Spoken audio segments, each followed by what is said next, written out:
O tema do meu livro, Os Brasileiros, é isso que eu venho falando. O fazimento do Brasil. Um processo realmente extraordinário que vai constituindo, ao negar sua ninguémidade, o ser brasileiro. Essa gente, esse povão brasileiro, veio se fazendo assim. E vai ser o quê? Um gênero humano novo, de uma humanidade tropical. A aventura humana é feita de conquistas e de seduções. Os povos se interpenetraram entre si, ou pelo amor ou pela força. Isso ainda é uma marca da aventura humana. Uma aventura humana, quer seja individualmente, quer seja coletivamente, é feita através de paixões, de conflitos e também de paz e de tranquilidade.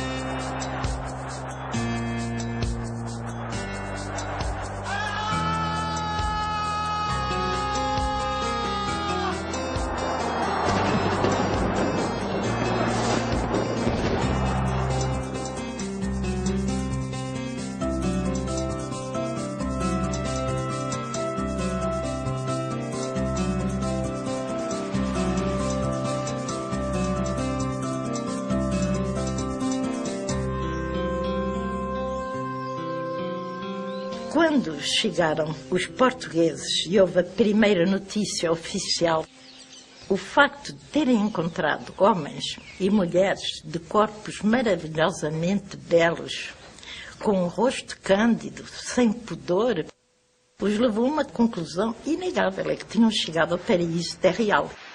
E isso aparece em muitos mapas. Toda a paisagem brasileira, particularmente da costa e das ilhas, levou o país a ser um dos doadores de mitos mais importantes da humanidade. E como dizem os índios, viver não é preciso, mas sem sonhar não se vive.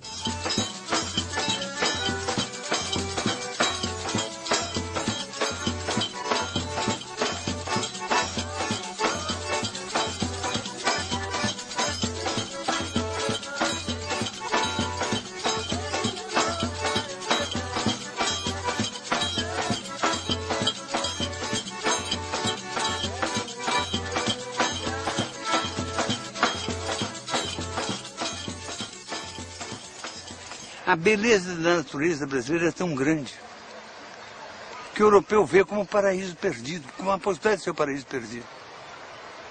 Daí é um utopismo, uma utopia intrínseca na natureza. Esses mitos, na verdade, se por um lado podem ser abordados, analisados e estudados como mito, por outro lado, eles são mitos que se transformaram em forças de ação popular, das quais o povo se apropriou para manter a sua identidade. Nós viemos dar louvor a santos come Damião. Para onde vai, capitão? Para onde vai? Eu vou para usar, eu vou dançar saramuná. Para onde vai, capitão? Para onde vai? Eu vou para usar, eu vou dançar saramuná. Lá vem duas nações. Portugal tinha um projeto para as terras ultramarinas, mas esse projeto foi sendo radicalmente subvertido pela realidade natural dos trópicos, pela força das culturas ameríndias e pela presença negro-africana.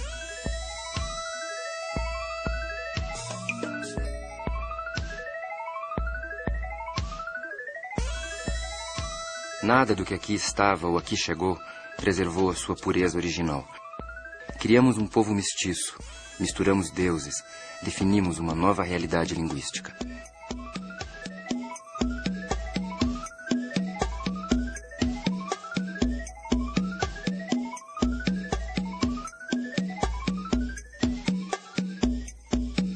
O que caracteriza o Brasil é, de um lado, o milagre de ser uma nação unificada.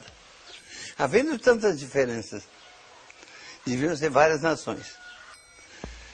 Essa confluência de gentes, vindas da Europa, vindas da África, medo da floresta, gerou uma cultura grandemente homogênea.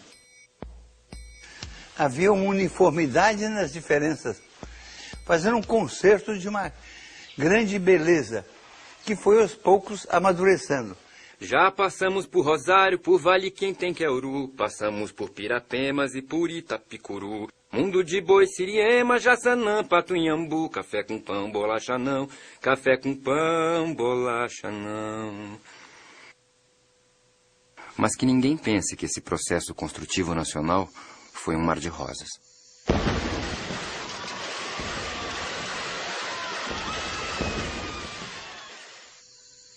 Às vezes se diz que nossa característica central é a cordialidade, que faria de nós um povo por excelência gentil e pacífico. Será assim? A fé é verdade é que conflitos de toda ordem dilaceraram a história brasileira. Étnicos, sociais, econômicos, religiosos, raciais. O mais assinalável é que não são conflitos puros. Cada um se pinta com as cores dos outros. O processo de formação do povo brasileiro se fez pelo entrechoque de seus contingentes índios, negros e brancos.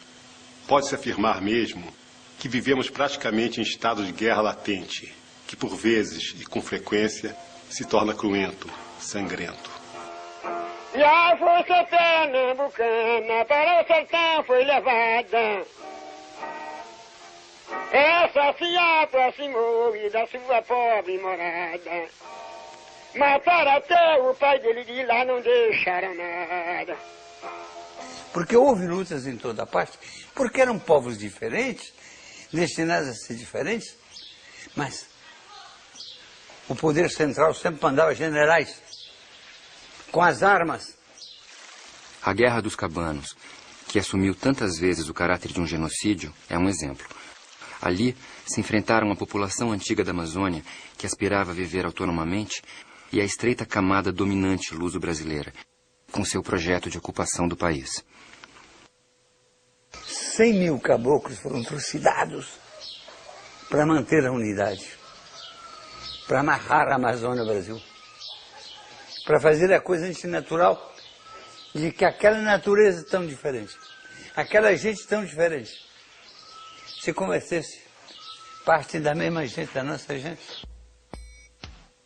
Os cabanos ganharam muitas batalhas. Chegaram mesmo a assumir o poder central na região, ocupando Belém, Manaus e outras cidades. Mas viviam o antiprivilégio dramático de não poder perder batalha alguma. Isso é o que finalmente sucedeu e eles foram dizimados.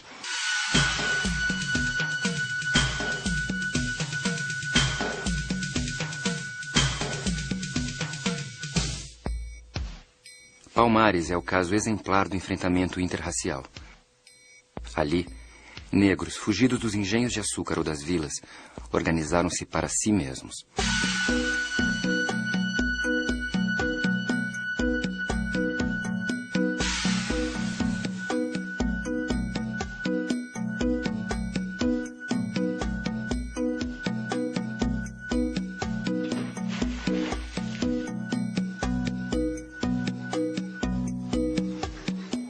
E fizeram Palmares, e lá ficaram em Palmares, com a alegria de ser um agente próprio. E já tinham esquecido da África, não podiam fazer África. Fizeram uma coisa brasileira. Eles foram socialistas, fizeram sociedade comunitária. Tudo pertencia a todos. Mas um socialismo tão primitivo, tão desordenado, tão desarticulado, que estavam condenados, a mesma coisa dos outros da Amazônia, a perder 1000 batalhas, mas a não ganhar nenhuma. Sua destruição foi requisito de sobrevivência da sociedade escravista, seja para reaver escravos fugidos, seja para precaver-se contra novas fugas, mas também para cautelar-se contra o que poderia vir a ser uma ameaça pior do que as invasões estrangeiras, que seria a sublevação dos negros.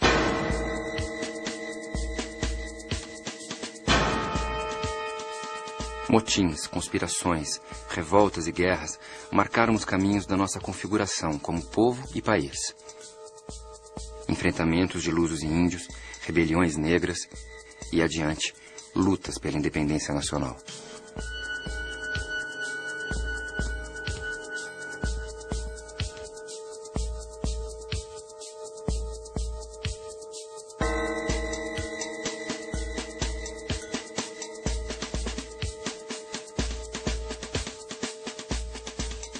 Passada a independência, os combates prosseguiram, como na insurreição dos negros malês, em revoltas republicanas como a Sabinada e a Farroupilha, ou na Guerra de Canudos.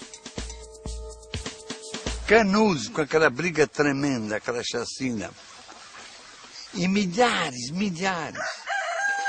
de levantes outros, de sertanejos nordestinos, tem como raiz uma herança portuguesa. Até hoje, um dos mitos mais importantes legados de Portugal é o sebastianismo. Nunca se encontrou o cadáver do rei na batalha, então ficou o mito de Dom Sebastião, jovem e formoso. Isso é a herança mais bonita que nós temos. Dom Sebastião torna outra vez, vem com seus exércitos matar os patrões, os donos de terra, a canalha, para deixar o povo plantar o que come. Crenças diversas acabaram se concentrando na figura do conselheiro. Era um beato, andando com sua batinona, com seu cajado, e juntando sertanejos, quantidade em torno dele em Canudos. E os fazendeiros se apavoraram. Não tinham medo da religião do conselheiro. Tinham medo do seguinte: esse povo que ficava com o conselheiro fazia sua roça e comia o que produzia. E se continuasse, eles não iam ter ninguém que produzisse para eles, que tomasse conta do seu gado, que fizesse suas roças. Porque cada sertanejo ia querer seu pedaço de terra. Então inventaram que aqueles caras eram monarquistas e levaram os exércitos.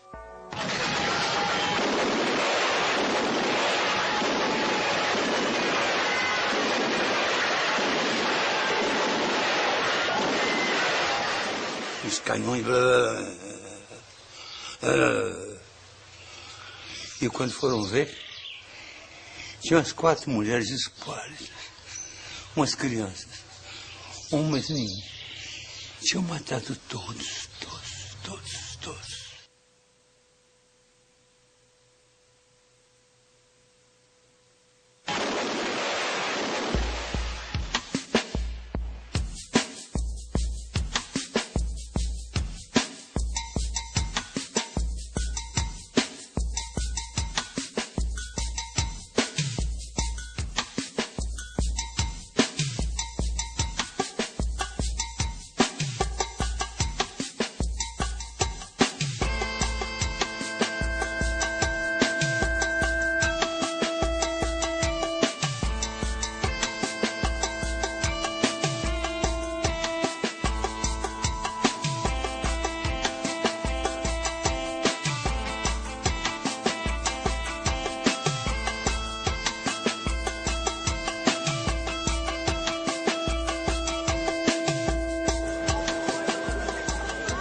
Entre encontros e desencontros, o que inventamos foi um povo e um país.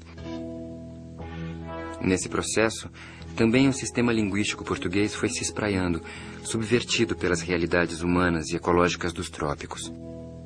À medida que o Brasil se expandia, ia deixando de ser simplesmente a língua portuguesa, para se reinventar no português do Brasil. Quando eu voltei lá no sertão, aqui em Zombado e Januário, com meu fole prateado. Só de baixo 120, botão preto bem juntinho, como nego empareado. Mas antes de fazer bonito, de passagem por granito, foram logo me dizendo: de Taboca, Rancharia, de Salgueira, Bodocó, Januário é o maior. E como a história só terá um fim se deixarmos de existir, a invenção do Brasil prossegue. Invenção genética, invenção técnica, invenção simbólica.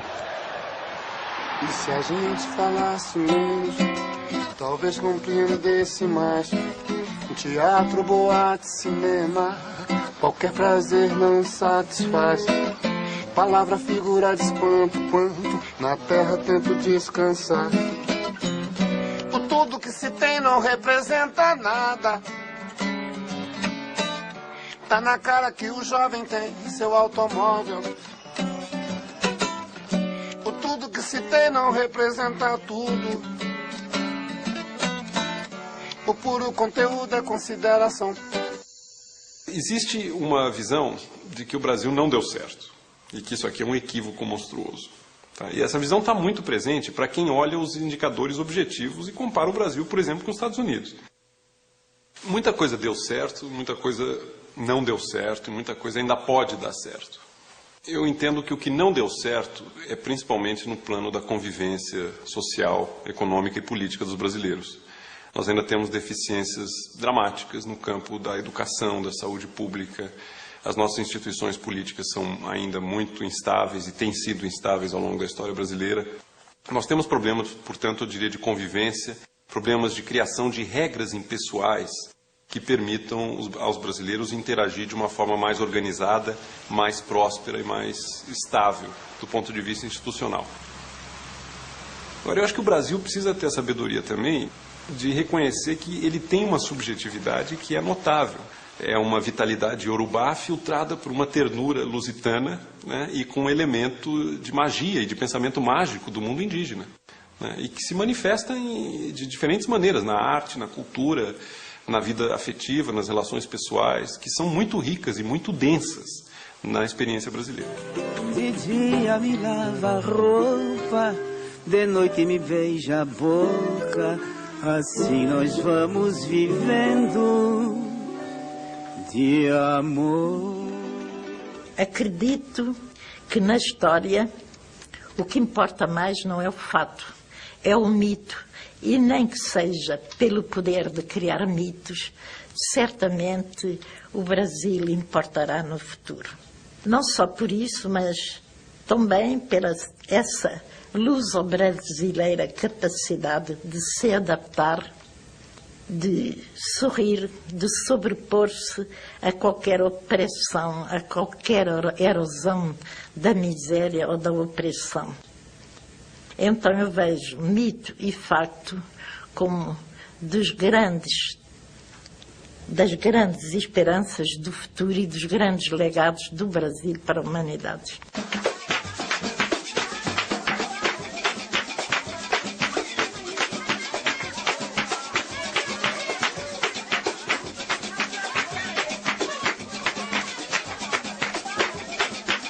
Eu entendo que o Brasil, o melhor Brasil que nós podemos sonhar, é um Brasil que conquiste a civilização no plano das regras da convivência e, ao mesmo tempo, preserve esses aspectos do nosso passado, provavelmente pré-modernos, que estão ligados à nossa vitalidade emocional, à nossa espontaneidade, à nossa alegria de viver espontânea, que, não obstante todas as mazelas, continua viva. A utopia brasileira, ou pelo menos o sonho de Brasil, será exatamente apurar a forma da nossa convivência sem perder o fogo dos afetos. O que nós todos queremos? É fazer um país habitável, em que as pessoas existam para serem felizes, alegres, amorosas, afetuosas. Todo mundo comendo todo dia, não é uma alegria? Não é um absurdo que num país tão grande, tão cheio de verde, tenha tanta gente com fome, tanta criança abandonada? Quebrou-se o nervo ético, humano, utópico. Assim como se sabe que as galáxias no universo se afastam umas das outras a maior velocidade, quanto mais distantes vão, aumenta a velocidade com a distância. Às vezes podemos pensar, se aquela rapidez de acontecimentos que as pessoas estão atualmente notando no mundo não é alguma coisa semelhante. Se à medida que a história humana vai caminhando para um futuro que nem podemos pensar qual seja, se esse avanço para o futuro não vai tendo uma velocidade cada vez maior. E se quando muita gente está pensando, diante de acontecimentos recentes, em soluções que são conversa barata e só serviriam para coisas inteiramente ultrapassadas, se não é pena que eles não tenham conhecimento dessas ideias dos portugueses, para verem que têm que ser muito mais audaciosos e aproveitar tudo aquilo que surge como alguma coisa que os atrapalha na sua reflexão e no seu programa de vida, não têm que aproveitar isso para montar a cavalo mais rápido ainda e atingirem o tal ideal que os portugueses queriam atingir. Ideal na vida, ideal na criança, ideal no gratuito do cotidiano. Então, a coisa mais importante para os brasileiros, presta atenção, o mais importante é inventar o Brasil que nós queremos.